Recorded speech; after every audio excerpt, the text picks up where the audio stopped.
Mr. Akshay Rath. He is a co-founder and CEO of Ecoex.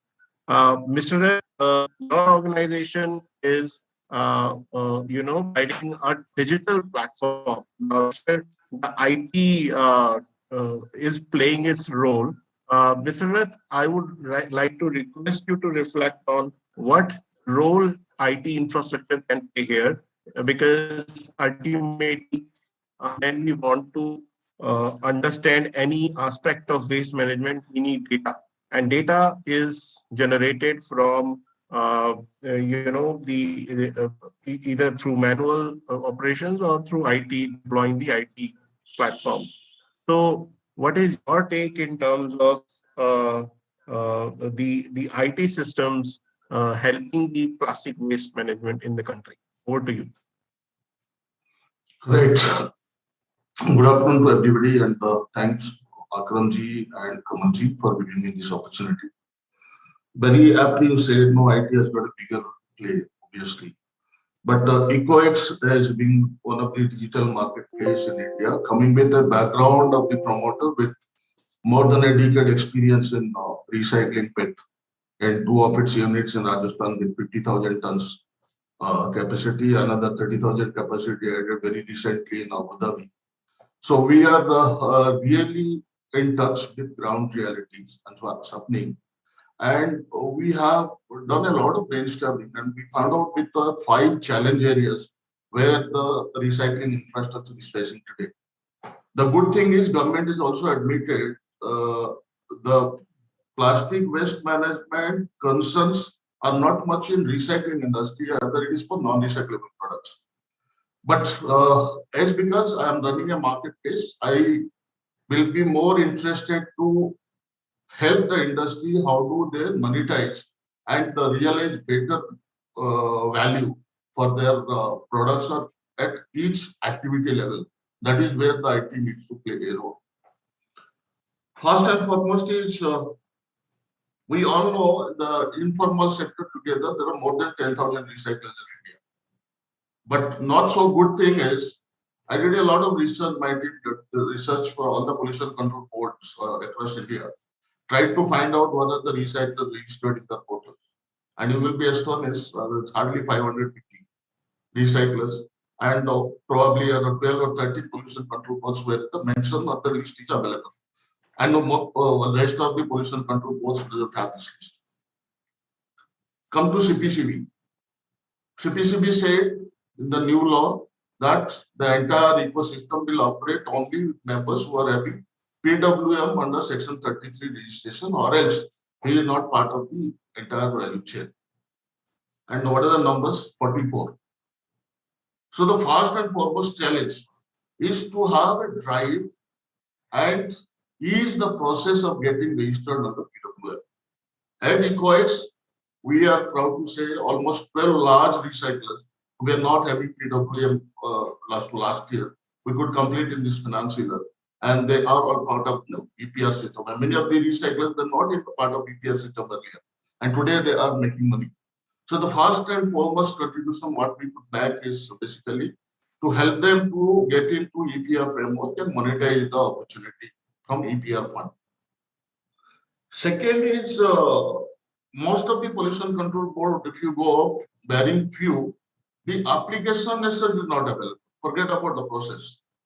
So I think there should be a drive either from CPCP or some activity enforced by the pollution control boards and states, wherein the process should be eased out, and all these recyclers, whatever the size they should be able to get their PWM certificates. Typical example is Gujarat. I'm not blaming anyone, but to get a CTO in Gujarat is the toughest task. It may not be, it's not that in other states.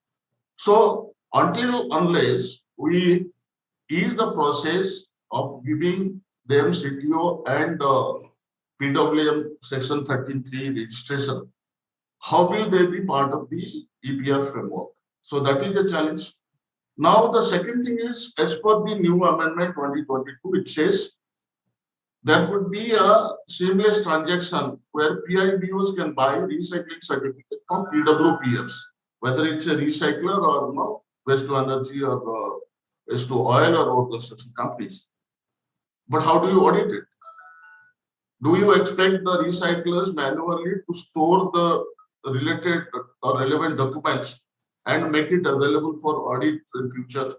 That is where the digital mechanism will definitely help.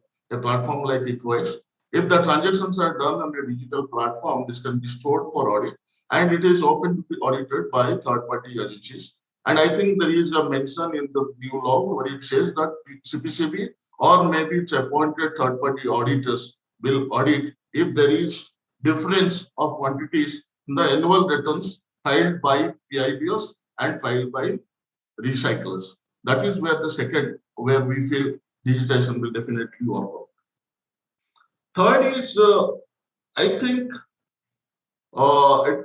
it's not more of an infrastructure part, but can we do something wherein we reduce the number of layers from Kabadi Bala to baler?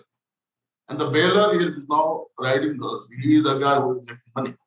But if you look at, there are at least, depending on the city, we're talking about the 5 to 10 layers. So can we empower few of the immediately down the baler community and help them, empower them so that they will be directly selling their collections to recycler community. And that will be an area where I think it's a big challenge and that will drive down the price. And today, whatever price variation we are looking at paid bottles, it changes every week, for that matter, every 2 days or 3 days. And that kind of volatility can be done away with. Fourth is the challenge what the industry is facing, maybe recycler, maybe the collector or the waste collector or the traders. There are no standard payment terms. And there are a lot of issue where the payment terms are not what do you call taken care of, or rather in few cases the people are not even getting money. So the solution is, if I can have a marketplace where there could be airtight contracts in place, and that will definitely boost the confidence and bring in the transparency in transactions with escrow accounts inbuilt. So the money, depending on the contract terms or percentage of it, can be transferred automatically to respective bank accounts, wherein digitization will definitely be great help. Last but not least, the most important, as I said, we operate a marketplace. We are not on ground. No. So that way we are looking at, if I really want to empower the last mile is helping recyclers to sell their products in domestic and international markets. Because of our background, having successfully transacted PET bottle recycling and fibers and granules for more than a decade, we feel we are well placed, and by June end, our marketplace for the finished goods sales by the recyclers for both domestic and international will go live, including mobile app. And I believe that will really help the entire community to do spot auctions. As you know, e-auction is one of the acceptable process, and the government of India, all the most of the enterprises been using that tool for buying and selling for disposal. So that I can see that is happening in waste management domain, wherein a spot e-auction market will definitely help, and the participants can leverage to realize better price for their sales or for their purchases. So I think that is what I thought the 5-point agenda I feel is basically challenges what recycling industry is facing today. Not going into the other details, non-recyclable challenges. With this, I conclude. Thank you for the opportunity.